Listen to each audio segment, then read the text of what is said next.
నమస్తే, welcome to big TV. నేను మీ గౌతమి. అయితే ప్రజెంట్ ఏంటంటే ఎల్బీ నగర్లోని ఒక దారుణమైన సంఘటన చోటు చేసుకుంది. ఇప్పుడు ప్రజెంట్ మనం అదే లొకేషన్లో ఉన్నాము. అయితే అప్పు తీసుకోవడం అన్నది ఎంత నేరం, అసలు అప్పు తీసుకున్న తర్వాత ఇట్లాంటి సంఘటనలు జరుగుతాయని ఈ ఇన్సిడెంట్ ఏంటంటే అప్పు తీసుకునే వాళ్ళకి భయం పుట్టేటట్టు చేస్తుంది అనమాట. సరోజ్ని అలాగే నరసమ్మ ఎవరైతే ఇద్దరు ఉన్నారో, ఇది సరోజ్ని యొక్క ఇల్లు అండి. ఇది రెంటెడ్ హౌస్. అండ్ నరసమ్మది ఏంటంటే ఆ పక్క సందులోనే ఉంటూ ఉంటారు. ఆమెది ఏంటంటే ఓన్ హౌస్ అనమాట. అయితే ఈ నరసమ్మ దగ్గర ఈ సరోజ్ని అన్న ఆవిడ ఒక 20,000 రూపాయలు అప్పుగా తీసుకోవడం జరిగింది. అండ్ అప్పుగా తీసుకున్న తర్వాత తిరిగి ఇవ్వని పక్షం అనమాట. అంటే వడ్డీకి ఆమె ఏంటంటే 20,000 రూపాయలు తీసుకురావడం జరిగింది. అండ్ వడ్డీ కూడా ఆమె కట్టలేదు, వడ్డీ కూడా టైంకి ఇవ్వడం లేదు అనేది ఇక్కడ తెలుస్తోంది. అండ్ అలాగే నరసమ్మ ఎవరైతే ఉన్నారో ఆమె వచ్చి అప్పు చెల్లించమని ఒత్తిడి పెట్టడం కూడా ఇక్కడ జరిగిందనమాట.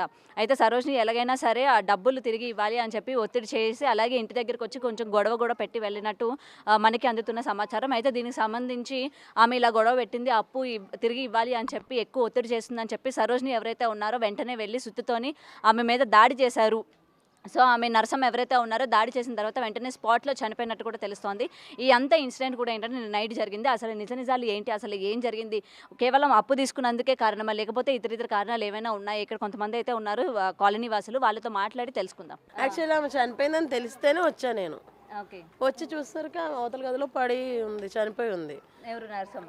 ఆమె బాడీ ఇక్కడనే ఉందా? బాడీ నైట్ నేను వచ్చినప్పుడు, అంటే నేను వచ్చింది 9:40కి. యాక్చువల్లీ వచ్చేసరికి పైన నేను ఫాస్ట్గా వెళ్ళిపోయినా చూసిన తర్వాత ఇక్కడ ఉన్న వాళ్ళందరూ అనుకుంటున్నారు ఏమని, ఆమె కూర అడగడానికి వచ్చింది, మెట్ల మించి జారి పడిపోయింది అంటే మరి మెట్ల మీద ఎక్కడ లేదు బ్లడ్, నాకు డౌట్ వచ్చింది. కానీ మనం పోలీసుల ముందు అది అన్నీ చెప్పలేకపోతుంది, భయం కదా, ఎవరికైనా భయం ఉంటుంది కాబట్టి. సో నేను అదేమి చెప్పలేదు, వచ్చేసాను. చూసి పోలీసు వాళ్ళు ఫోటోలు తీయకమ్మా అన్నారు. ఒక ఫోటో తీసుకుందాం అనిపించింది, మళ్ళీ ఆమె కనపడదు కదా, మళ్ళీ తెస్తారో ఊరు తీసుకెళ్తారో మాకు తెలియదు. ఇక్కడ ఉండి అందరితో కలుపుకోలుగా ఉండే మనిషి, ఎవరితో వాదులాడే మనిషి కాదు, గొడవ పడే మనిషి. ఒక 10 years పైన ఎక్కువే అయి ఉంటుంది, నాకు అంత ఐడియా లేదు, పెద్దవాళ్ళని అడగండి.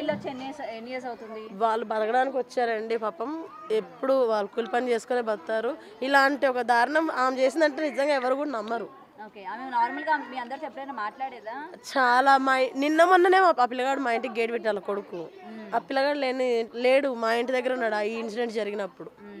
యాక్చువల్లీ ఎందుకంటే గేట్ కొంచెం రాంగ్ పెట్టిండు, దాని గురించి నన్ను పిలిస్తే ఇంటికి వచ్చాడు నిన్న సాయంత్రం మా ఇంటి దగ్గర ఉన్నాడు ఆ పిల్లగాడు ఈ ఇన్సిడెంట్ జరిగినప్పుడు. యాక్చువల్గా ఈ లోపు మరి ఇంకా ఏం జరిగిందో నాకు తెలియదు, బయట కూడా కూర్చున్నారంట. నేను అయితే 9:40కి నాకు తెలియగానే, అంటే మేము బయటికి రాము మామూలుగా, పాప నెక్స్ట్ కోసం షాప్కి పంపిస్తే మమ్మీ నరసింహ చనిపోయిందంటే నేను ఆ షాక్. అంటే మనకు తెలిసిన వాళ్ళు చనిపోయారంటే ఎట్లుంటుంది, అందులో మా అమ్మ ఏజ్. పోలీసులు ఎవరు కూడా నన్ను ఆపలేదు, ఫాస్ట్గా వెళ్ళిపోయినా పైన చూసిన అవతలంలో ఆమె పడిపోయింది. ఇక్కడ నుంచి ఇదంతా పగిలి ఉంది, అంత దారుణంగా ఎట్లా చనిపోయింది అనేసి నేను ఆలోచించిన. ఎట్లా మించి పెడితే బ్లడ్ కడిగేసిర్రు, కూర కోసం వచ్చింది, ఇలా ఇక్కడ సంభాషణలు విన్నాను, ఇంకా అదే విన్నాను. ఆ టైం అప్పుడు మీరు పైకి వెళ్ళేటప్పుడు సరోజిని గారు ఉన్నారా పక్కనే? ఆమె శవమున్న రూమ్ ఒకటే చూస్తానండి, యువతల ఆమె నేను చూడలా. సో ఇంతకు ముందు వరకు ఆమె బాగానే ఉండేది. ఇట్లాంటికి అంటే అప్పు ఆవిడ స్వభావం ఎలాంటిది? అప్పు తీసుకున్నారు కదా, ఏమైనా ఇంటికి వచ్చి గొడవ చేయడం కానీ అట్లాంటి? నేను తీసుకోలేదు, నాకు తెలియదు అండి. తీసుకున్న వాళ్ళని అయితే అడగొచ్చు. ఒకవేళ డబ్బులు ఈ మధ్య కూడా చాలా మందికి ఇచ్చిందంట, బాగానే డబ్బులు ఇస్తుంది వడ్డీలకి ఇస్తూ ఉంటారు. ఇది 5:30-6 గంటల వరకు జరిగినట్టుంది సాయంత్రం. ఇక మేమైతే ఈయన కూర్చున్నాం, కానీ మనిషి ఆ లోపలికి పోయింది అయితే మాకు తెలియదు. నరసమ్మ లోపలికి వెళ్ళడం మీరు చూడలే. చూస్తే మాత్రం ఎంతసేపు పోయింది, ఆ మనిషి ఎక్కడ పోయిందని అడుగుతుంటే, కానీ మేము చూడలే. నరసమ్మ వాళ్ళ ఇంట్లో ఎవరెవరు ఉంటారు? కొడుకు ఆమె ఉంటారు. ఓకే, మరి ఇంతసేపు వెళ్ళింది ఎక్కడ పోయింది ఏంటి అని చెప్పి వాళ్ళ కొడుకు కూడా వచ్చి చూడడం ఏం చేయాలి? వాళ్ళ కొడుకు కూడా లేడంట ఆ టైంలో, ఆయన చౌటుప్పలు పోయిండట ఆ టైంలో, అలా కొడుకు లేడంట. ఇక మళ్ళీ కొడుకు ఫోన్ చేస్తే కొడుకు వచ్చిండు. కొడుకు వచ్చినాక గిట్లా జరిగింది, గిట్లా సంగతి రాక మెట్ల మించి కింద పడ్డది అని చెప్పేసింది. ఆమె కూడా చెప్పిస్తే పోలీసు వచ్చినాక నేనే కొట్టేసిన అని చెప్పి, ఇక అంతవరకు చెప్పింది నేనే సుత్తతో కొట్టేసిన అని చెప్పేసింది. ఇక అంతవరకే చూసినా, మేము పనికి వెళ్తాం రా పొద్దుంతా. ఆమెతోనా? ఎందుకు మాట్లాడిపోయేది, గిట్నే అందరు మాట్లాడుకున్నట్టే మాట్లాడేది, మంచిగా ఉండేది, ఎప్పుడైనా మంచిగా ఉండేది. డబ్బుల కోసం ఒత్తిడి చేస్తుంది, వడ్డీ ఏం ఒత్తడం ఏం చేయలే, అది ఒత్తిడి చేయలేదు. ఆ డబ్బుల కోసానికి వచ్చి లొల్లు కూడా పెట్టలేదు. ఇప్పుడు వాళ్ళ అబ్బాయి ఎక్కడ ఉన్నారు ఏంటి? వాళ్ళ అబ్బాయి పోలీస్ స్టేషన్లో, తల్లి పిల్ల ఇద్దరు ఇది ఆన్లైన్ ఉంటారు. నరసమ్మ ఇక్కడ అందరికీ అప్పులు ఇస్తా ఉండేవారు అని చెప్తున్నారు కదా. అందరికంటే అందరికి ఏమి అది ఇప్పుడు నువ్వు ఎక్కువ పరిచయం అనుకో నీకు ఇస్తుంది. ఇప్పుడు నేను పరిచయం అనుకో తీసుకుంటారు వడ్డీలు అంటే 2 రూపాయలు 2 రూపాయలు ఆ, 2 రూపాయలు లెక్క తీసుకుంటా. ఆహాహా. 2 రూపాయలు రూపాయిన్నర అట్లా తీసుకుంటా అంతవరకు. ఓకే ఉం. మామూలుగా మనిషి బాగానే ఉండే అనమాట మంచిగానే ఉండే. మంచిగా ఉండే ఆమె మంచిగా ఉండే ఇవి మంచిగా ఉండే. ఏం లొల్లిళ్ళు పంచాయతీలు అయితే ఎన్నడూ ఏం లేవు. మేము చూడంగానే అయితే ఎన్నడూ లేవు. ఓకే ఎప్పుడు డబ్బుల కోసం ఇంటి ముందుకు వచ్చి గొడవ పెట్టడం వచ్చేది కానీ ఇట్లా వచ్చేది కూర్చునేది. ఎన్నడిస్తావు సరోజ అంటే నేనే ఓనాడు ఉండి అన్న ఇట్లా అప్పులోళ్ళు అంతా ఇట్లా వచ్చి అడగకుండి దమ్ నా చచ్చిపోతే మాత్రం మీకు పైసలు ఎక్కడి నుంచి ఇస్తుంది అంటే అది పైసలు కూడా అడగలేదు ఈ మధ్యన. నేను 6:30 దాకా ఇక్కడనే ఉన్నా మేడం. నేను ఇక్కడ అన్నం కూడా తిన్నా ఇక్కడ కూర్చొని. ఆహా. ఆ టైం అప్పుడు సరోజ బయట కనిపించిందా మీకు? కూసుంది మేడం, కూసుంది మాట్లాడింది. ఇక ఆ ముసలమ్మ లేదు, ఆ ముసలమ్మ నేను ఇక్కడ కూర్చొని మాట్లాడినాము. ఫినాయిల్ తెచ్చింది, దేనికన్నా అడిగినాము. ఇంకొక మా అప్పు అడగనికి వచ్చింది, ఆమెకు సమాధానం చెప్పింది. ఇక లోపలికి పోయింది. నేను 7:30 వరకు నేను డ్యూటీకి వెళ్ళిపోయినా. ఇక నేను మీరు నార్మల్ గా ఎప్పుడైనా ఆమెతో పాటు మాట్లాడడానికి ఇంటికి వెళ్తారా? ఇంట్లో లోపలికి పోయేది లేదు. ఇక గిట్ల బయట ఉంటే ఇక ఆకిలి గిట్ల ఊగుతుంటే ఇక మాట్లాడేది అంతవరకే. నేను లోపలికి ఇట్లా ఏం పోకపోయేది. ఇట్లా పని పోతున్నా ఒకసారి వచ్చిన ఇట్లా అనేది ఇక అంతవరకే. ఓకే. ఆమె బాగా అప్పులు చేసేదా? ఆమె అప్పులు చేసేది కాబట్టి మేము అడిగినాం, ఇంత అప్పులు ఎందుకు చేస్తున్నావు సరోజన. మరి వాళ్ళ ఆయన ఏం చేస్తూ ఉంటారు? అలా ఆయన చచ్చిపోయాడు. ఆమె పిల్లగాన్ని మేము అన్నాం, ఒక్క పిల్లగానికి ఎందుకు ఇంత అప్పులు చేస్తున్నావు, ఏంది అది మీరు ఇద్దరు చేస్తున్నారు కష్టాలు, మీ కష్టాలు ఎక్కడ పోతున్నాయని మేము అడిగినాం. ఎవరు బాధ అలాగే తెలుసా అని అన్నది. ఇక మనం ఒకరి గురించి మనం బాధ్యత తీసుకోలేం కదా. నేను 3:30 కాడ కూర్చున్నా, ఇక్కడికి వెళ్ళి వచ్చింది అది ఫినాయిల్ బాటిల్ తీసుకొని. ఇక ఆమె నేను కూర్చున్నావా అప్పుడే వచ్చింది. నేను నరసమ్మకు 17,000 కట్టేది ఉంటే 18,000 కట్టినమ్మా అన్నది. మరి నాకెప్పుడు ఇస్తావంటే చివరాగానే ఇస్తాను.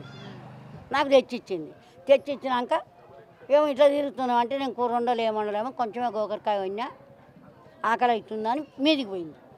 ఇక ఏమైందో తెలియదు మాకు. ఇక్కడికి వెళ్ళి పిల్లగాడు పోతుంది, నేను లేచిన బాత్రూమ్ కానీ పోదామని నరసమ్మ కింద దారి పడ్డదనంగా ఇంటికి పోయినా. ఇంటికి పోతే ఇంటికి తాళం ఉంది, లాకుంది. మళ్ళీ ఇక్కడికి వచ్చే ఇక ఈమెను లేపిన, నరసమ్మ చచ్చిపోయిందంట లేవని పోలీసులకు ఫోన్ చేయని నేనే చెప్పిన. మీరే చెప్పారు. అయితే చెమటలు వస్తున్నాయి ఆయనకి. పోలీసులకు ఫోన్ చేస్తే ఒకసారి చేస్తే రాలే, ఇంకొకసారి చేయన్న చేసిండు.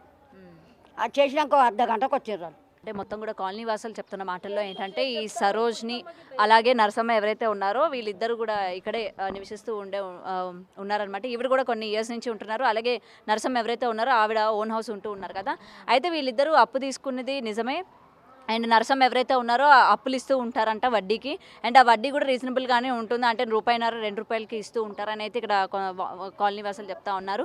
అండ్ మరి ఏం జరిగింది ఏంటి అనేది మనకి క్లుప్తంగా కానీ ఒకసారి కానీ చూస్తే ఈ ఆల్రెడీ సరోజ్ని ఎవరైతే ఉన్నారో హస్బెండ్ అయితే లేరు, మామూలుగా బాబుతోనే ఆమె అయితే ఇక్కడ నివసిస్తూ ఉన్నారు, రెంటెడ్ అనమాట.